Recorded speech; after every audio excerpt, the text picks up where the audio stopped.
Good afternoon. I'm Mehran Kamrava, Professor of Government here at Georgetown University in Qatar. It's a pleasure being here today with all of you and with His Excellency Dr. Turki bin Abdullah Al Mahmoud. Allow me to introduce our distinguished guest. I'll give you a very abbreviated version of his bio, because if I were to give you his full bio, we'd be here all afternoon. And we're here to hear what His Excellency has to say and to learn and benefit. But very quickly, Dr. Turki is currently Director of the Human Rights Department at the Ministry of Foreign Affairs of the State of Qatar. He is also the Vice Chairman of the National Committee to Combat Human Trafficking and Vice Chairman of the National Committee of the International Humanitarian Law. He is also a member of the National Human Rights Committee and the National Committee for Women, Children, and the Elderly People and People with Disabilities Affair. Dr. Turki is also a member of Independent Permanent Rights Commission of the Organization of Islamic Cooperation. We have a number of students here, so I'm going to emphasize, because you're a wonderful role model for our students, I'm going to emphasize your academic credentials because they're absolutely impressive. Dr. Turki holds a bachelor's degree in computer engineering from Qatar University, 3 master's degrees in leadership from Qatar University, 1 in business administration and MBA from University of Colorado, and in international law and foreign affairs from HBKU. He also received a doctorate degree in education from University of Southern California, my old hometown before coming to Doha. Dr. Turki also obtained an executive leadership program from Oxford University and the executive leadership program at the Qatar Leadership Center. He has extensive knowledge in the fields of international law, human rights, law and issues, international humanitarian law and efforts, international politics, education, and a whole variety of other subjects, including mass communication. Dr. Turki focuses on the importance of capacity building and awareness raising as a unified mechanism for communication. He has used his powers of negotiations alongside open dialogue as the only mechanism for resolving all disputes. Today, Dr. Turki will talk about Qatar's key contribution, upholding international humanitarian and human rights law in times of crisis. Please join me in giving a warm Georgetown welcome to His Excellency Dr. Turki.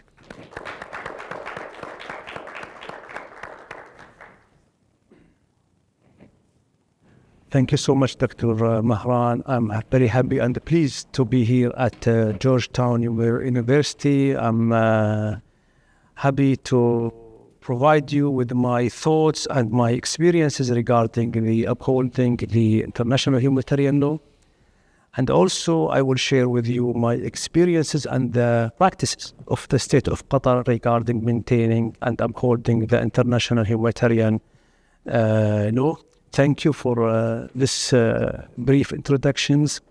I will structure my presentations and I will structure my talk today into 3 sections. I will start with the first section. I will start about it is when after the Second World War and after the First World War, after what happened in these 2 wars, it was agreed by the international community and especially by the victors of these wars that what happened in these wars should not happen again. Mass destructions, millions of people killed, missing people, injuries, casualties, using of atomic bombs, Holocaust, name it. So a lot of the mass destruction that should not happen again. And that was stated clearly in the first paragraph of the Charter of the United Nations that, all the states prevent from using the power as the tool to solve the issues between the state. And also, it was clearly determined in the first paragraph of the United Nations that was also ratified and joined and acceded by all the states in the world, that all the states has to play and has to maintain the international stability and the international security. Having said that, we know that as humans, the conflicts, the wars that might happen at any time. So that's why we have the Geneva Conventions and its protocols, which is important and which comes under the umbrella of the international humanitarian law, which plays a very important role to govern the use of the power and also to limit the use of the power, which comes under the umbrella of the international humanitarian law. And then also we have the International Criminal Court, and we have the International Court of Justice, which will hold accountable those who are violating the international humanitarian law, and also will hold accountable those who are violating the international, the conventions, the Geneva Conventions, the Charter of the United Nations. Having said that, the state of Qatar is one of the members and one of the states that has ratified and acceded the United Nations charters, the Charter of the United Nations, Geneva Conventions, and its protocols. It's in its constitutions. The constitution of the state of Qatar, that the state of Qatar comply with all the international treaties, all the Charter of the United Nations, which calls to maintain the international stability and the international security. The state of Qatar in its constitution clearly stated that the state of Qatar calls and has to maintain the stability, peace, and international stability around the world. The priority of the Qatari foreign policies, the main priority of the Qatar foreign policy is to maintain international security and policies and stability, and also to play as a mediators whenever needed to restore and to maintain international security and international stability. So it's clearly stated in the United Nations Charter, which is complied and ratified by the state of Qatar, and in the Qatari constitution, and in the priority of the Qatari policies, that we maintain the international peace and stability. The question is always, why is Qatar? Why Qatar wants to play the role of mediations? Why Qatar wants to be a mediator to resolve the issues? And many people think that the rules of the state of Qatar in playing as a mediator is a recent rule. Just if you go back to the history, even before Qatar becomes a state, historically, the people of the state of Qatar played many roles in restoring peace among even the tribes in the Arabic Peninsula. So it's part of our niche, part of our natures, that we call for peace, that we call for security among our neighbors. The play of the rules of the state of Qatar, that is the Qatar is taking the lead of it, is not the rule only for the state of Qatar. It has to be the rules of all the states who are believing in the Charter of the United Nations, who are believing in the Geneva Conventions, that we have to be determined in maintaining international stability and international security. The main tools to maintain the international security, is to play as a mediators, to call for negotiation between the conflicted states or conflicted parties. That's why the state of Qatar has two paths or two ways in maintaining the international security and international stability. One way through the international cooperations, and the second through the international organization. When we talk about the international cooperation, we talk about the bilateral relationships. The state of Qatar uses its influence and uses its strength in relationship between other countries, other states, other parties, to promote itself as a trusted mediator. and also that happened through. It's not recent. Happened through in the 90s. The state of Qatar participated in the through deploying troops within the United Nations in Bosnia and Lebanon and Algeria. Also, the state of Qatar uses its influences in its bilateral relationships to provide solutions and to provide settlement for a lot of issues, Darfur, Chad, African horns. Also, the state of Qatar plays a very important role recently when the state of Qatar was successfully able to release the Israeli hostages and also was able to release the Palestinian detainees. So this is part of the negotiation and mediations taking place in the state of Qatar and played by figures here in the state of Qatar to reach this settlement. When we talk about the international organization, mainly we are talking about the United Nations, the Human Rights Council. There are a lot of resolutions adopted by the state of Qatar, voted in favor by the state of Qatar. We can take an example by one of the resolutions that's to hold accountable those who are to start an independent mechanism to investigate about the crimes, the war crimes that took place in Syria. This resolution was led by the state of Qatar. We have one of the initiatives that led by Sheikh Hamoza to call for a day to protect the schools from attack. And protecting the schools from the attacks, this is one of the main articles of Geneva Conventions, one of the main articles and one of the main principles of the international humanitarian law. That's to prevent from attacking the school. We have a day called the day to protect the schools from attack. And this day was by the state of Qatar. And then also part of this resolutions to hold accountable those who are attacking the schools and prevent the children, especially the children, from going to schools.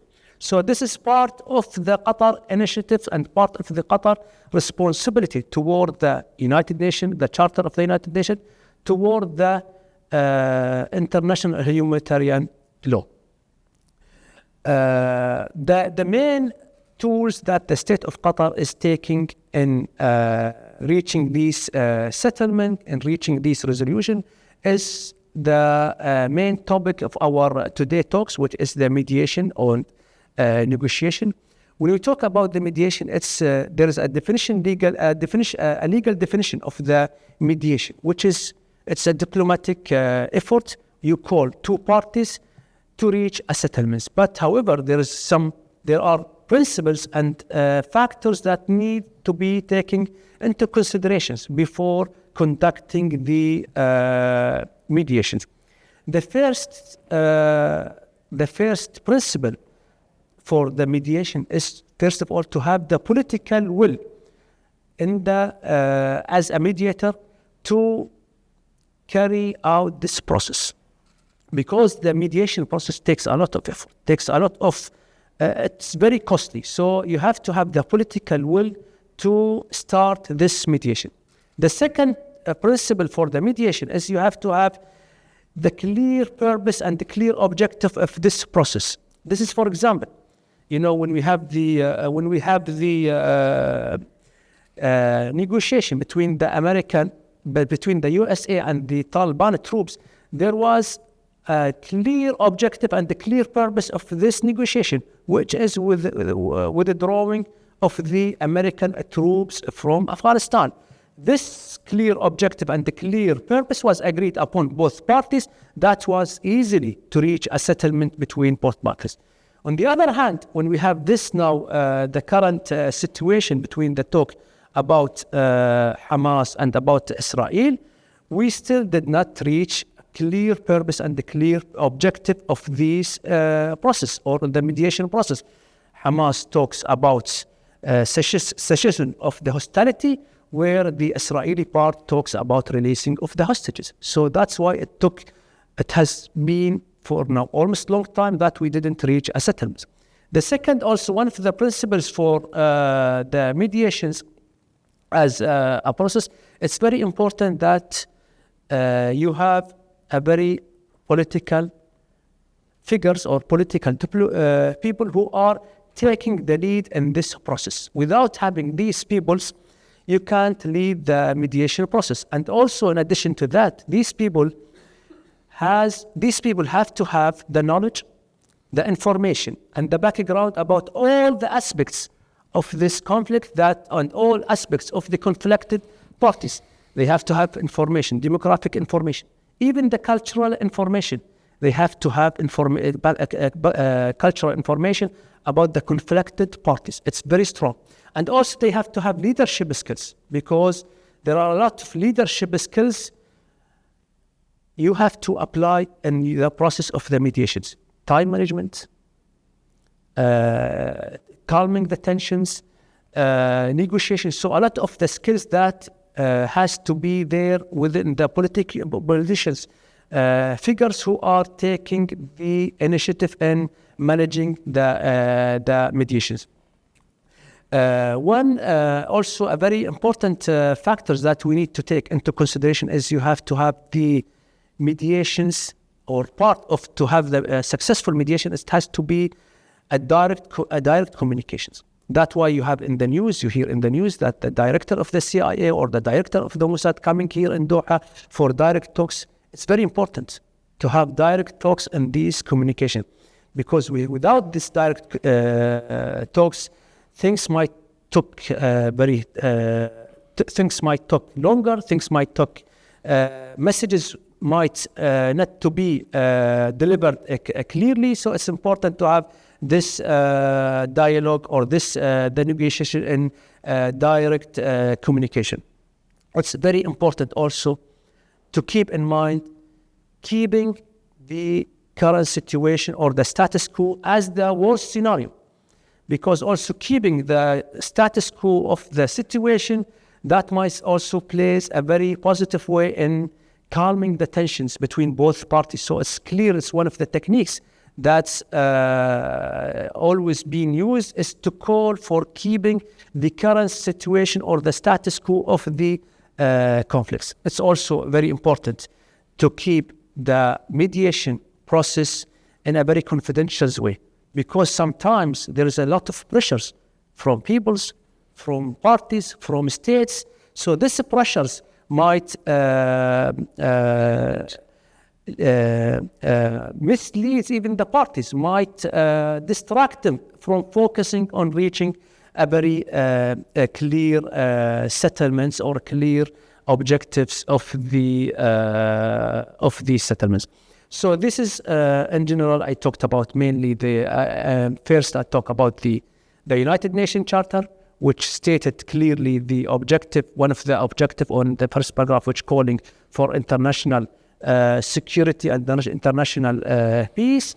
I also talked about the Qatari priority, which complies with the Charter of the United Nations, which calls for the international peace and international security. And I talked about the techniques that used by the state of Qatar regarding the mediation and the process of the negotiation and the mediations. Perfect. Thank you so very much, Your Excellency. Join me in thanking His Excellency. Sure. Thank you so much. That was fantastic. Mediation is something that Qatar has become famous for. It's a subject of study and something that there's great interest. If I may ask the first question, and then we'll open it up. His Excellency has kindly agreed to take some questions from the floor. But I cannot help but to ask about what's going on right now. You mentioned Qatar's mediation efforts in relation to the ongoing genocide in Gaza. And I wanted to ask, last week, I believe, we heard from the Prime Minister and Foreign Minister that Qatar might reevaluate its position in the negotiations. And then we also hear from Hamas that it might rethink its willingness to negotiate. Are there any thoughts that you can share with us? What prompted the prime minister to make that announcement? Was it posturing? Was it to put pressure on different sides? Was it an actual reflection of Qatari policy? And how do you see the negotiations unfolding on that score? Yeah. I will talk about this point from my personal perspective. That as an official from the MOFA, some of the techniques that always used in the mediation process, there are a lot of sometimes it's kind of pressures being put on the mediator part. And this pressure that is put on the mediator part in favor sometimes of one of the parties. Sometimes this pressures might lead, some of the parties, they think that this pressure might lead to positions that in favor their directions and so on. So I think this is part of the pressures that's coming back and forth from some of the parties toward reaching a settlements in favor of one of the parties.